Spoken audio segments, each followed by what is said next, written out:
Hello everyone. In this video, I am discussing about some of the reactions for the preparation of carboxylic acids. So, first one is hydrolysis of nitriles that we have already seen in the previous classes that cyano group on acidic hydrolysis, this will be converted into CO2H, right? Carboxylic acid functional group. So generally nitriles or alkyl it could be alkyl nitrile or aryl nitrile, or we can call it as cyanides. Both on acidic or alkaline hydrolysis, they are converted into corresponding amides, then to the corresponding carboxylic acid. That is how that step is happening. So let me write an example. This is alkyl nitrile. Then this will undergo acidic hydrolysis. Okay, under elevated temperature, and this will be first converted into amide CONH2, because water addition will be happening over here, H2 here, oxygen here. Then this is called amide. Then this will undergo again acidic hydrolysis. You can write H3O plus also. So in that case you will be getting RC double bond OH. So this is called carboxylic acid. So this is the common method of preparation of carboxylic acid from alkyl nitriles or alkyl or aryl cyanides. So on the other hand, if you are doing alkaline hydrolysis of this one, it yields corresponding amides and then corresponding carboxylate. You will be getting the sodium salt of corresponding carboxylate depending upon which alkali that you are taking. For example, RC triple bond N. Okay, then if you are using NaOH heat conditions, you will be getting first the same amide or NH2, then again NaOH means alkaline hydrolysis, NaOH, aqueous H2O you will be using basically, and heat you will be getting sodium salt of carboxylic acid, O minus Na plus. Okay, then you have to acidify this with dilute acid, then this Na plus will be replaced by hydrogen. So you will be getting carboxylic acid. So this is how you are getting carboxylic acid from both acid hydrolysis as well as alkaline hydrolysis. So in order to show you this one, I have taken an example of acetonitrile, which is having an alkyl nitrile, right?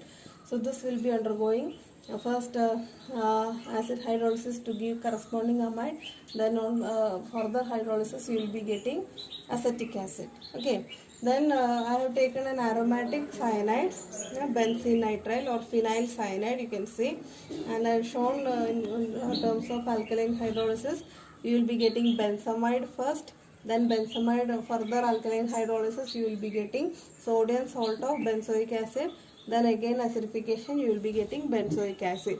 Now let us look into the mechanism of this acidic hydrolysis of nitriles. So coming into the mechanism of acidic hydrolysis of nitrile, I have taken an alkyl nitrile over here under acidic condition. So this is an electrophile. So in presence of electrophile, the pi bond will show electromeric effect, right? So this pi bond will be shifting to H plus. So that nitrogen will be attaching this one. So RC double bond NH. Since nitrogen satisfies valency but carbon loses its valency, so carbon will be getting positive charge. Okay, then water addition, OH2, water. So water, where it will attack, water will be the lone pair on water will be attacking the electron deficient carbon. So you would be getting RCOH. Now water loses one of its lone pairs, so positive charge will be generated over there, then NH. So in the next step what will happen, that positive charge should be neutralized. So one proton will be eliminated, leaving behind the bonded pair to oxygen. So that means you have to write minus H plus. Okay, deprotonation. So the resulting thing will be RCOH double bond NH. Okay, now this is in this is like enol form. Enol form. So the other tautomer will be the keto form, right? So that could be written in this format. This will be shifted over here.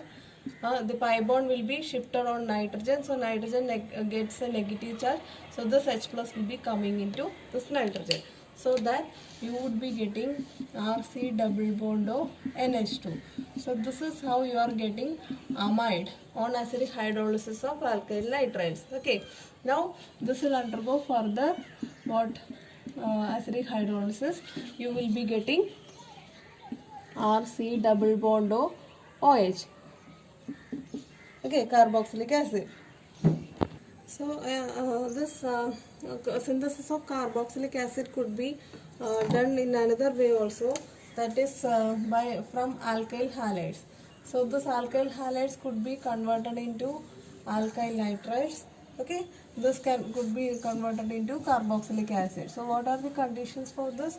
This transformation we have studied in lower classes, +2 classes. That means if you are using sodium cyanide or KCN, what will happen? Nucleophilic substitution of halogen by cyanide will happen. So minus NaX. So you will be generating alkyl cyanide. Now this alkyl cyanide will undergo acidic or alkaline hydrolysis to get the carboxylic acid. So this is actually a two-step method. So for writing an example, I am taking ethyl bromide as an example. Then if I am using NaCN, so what will happen? The nucleophilic substitution of cyanide and bromide will be eliminated. So N minus NaBr will be getting. So here you will be getting CH3, CH2, Cn. Okay, now if you are performing the acidic hydrolysis, you will be getting CH3, CH2, CO2, H propanoic acid. So here what is happening?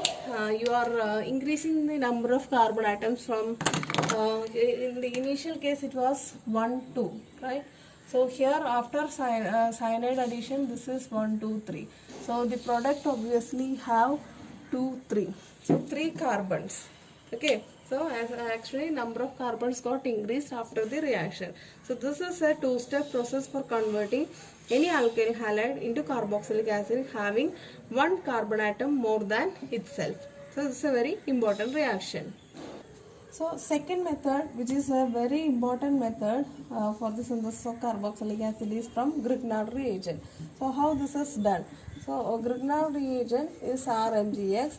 When it reacts with dry ice means solid carbon dioxide.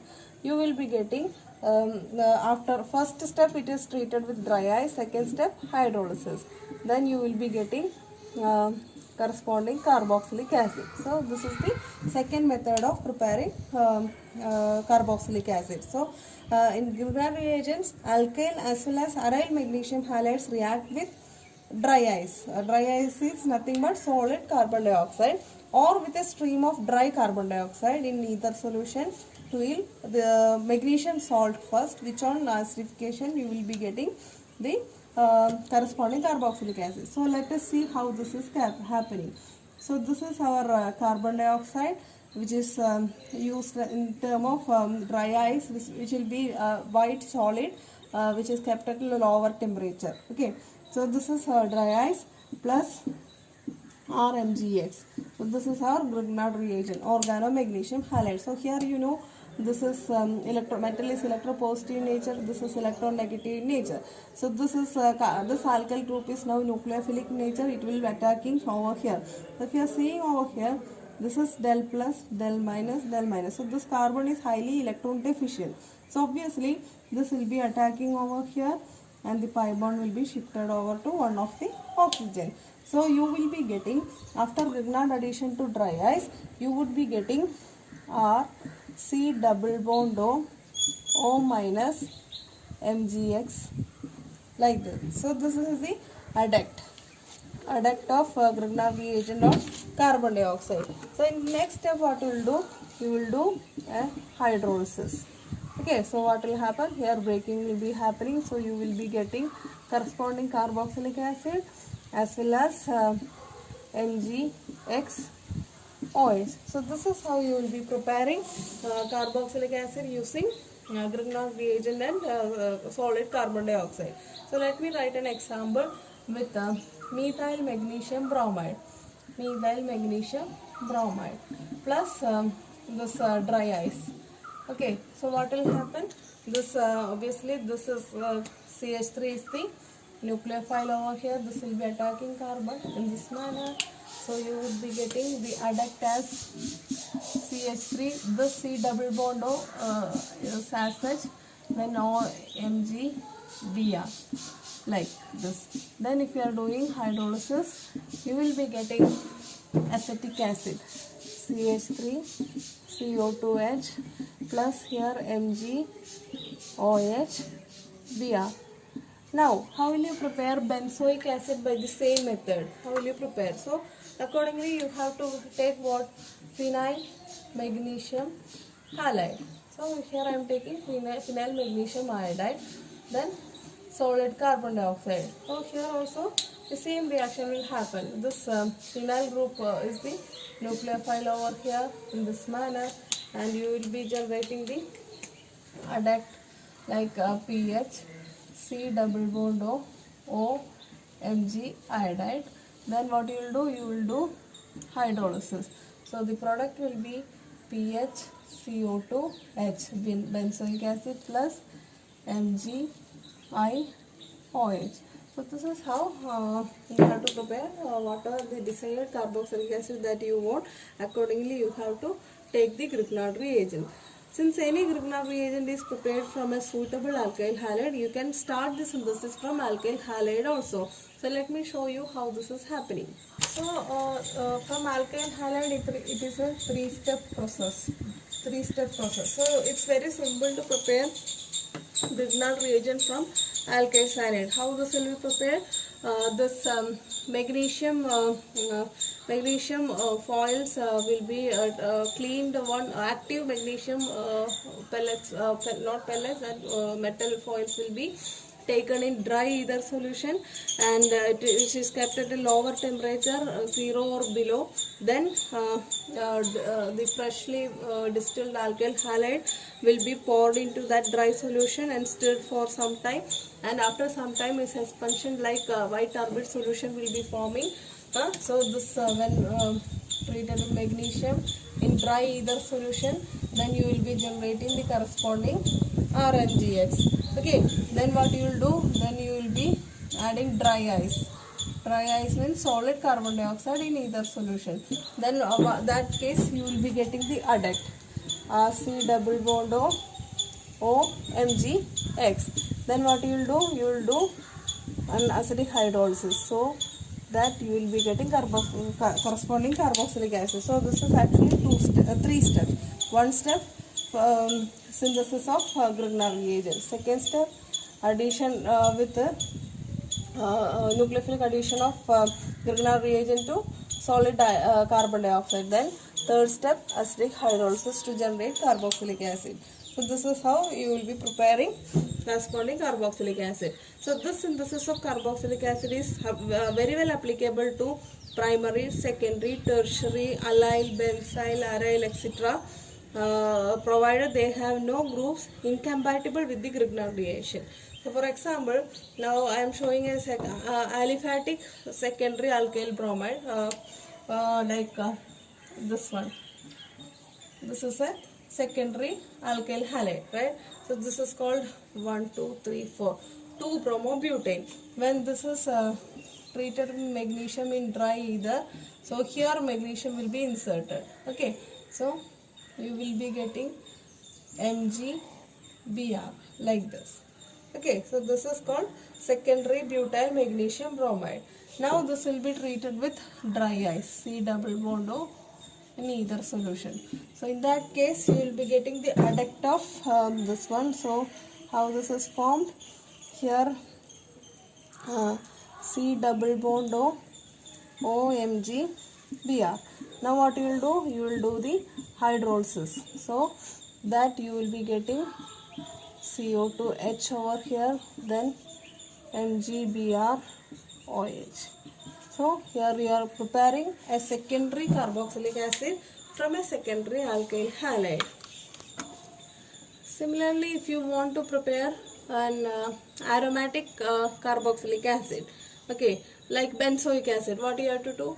Here you have to take bromobenzene or iodobenzene, convert into phenyl magnesium halide, then dry ice, you will be getting that here phenyl group, then hydrolysis, you will be getting corresponding benzoic acid. Now if you want to have a substituted benzoic acid, that means if you want to prepare a substituted benzoic acid like metanitro benzoic acid, so how will you start? You have to start with the corresponding halide. So this is the metanitro bromobenzene. I am taking metanitro bromobenzene. So same steps, you will be treating with magnesium and ether. The corresponding Grignard reagent will be formed at a lower temperature, Mg, Br, NO2, then carbon dioxide, ether at lower temperature. All these reactions are done in low temperature. Okay, then you will be getting metanitro, and here C double bond O, MgBr. Then what you will do? You will do hydrolysis, acidic hydrolysis. You will be getting corresponding metanitro benzoic acids.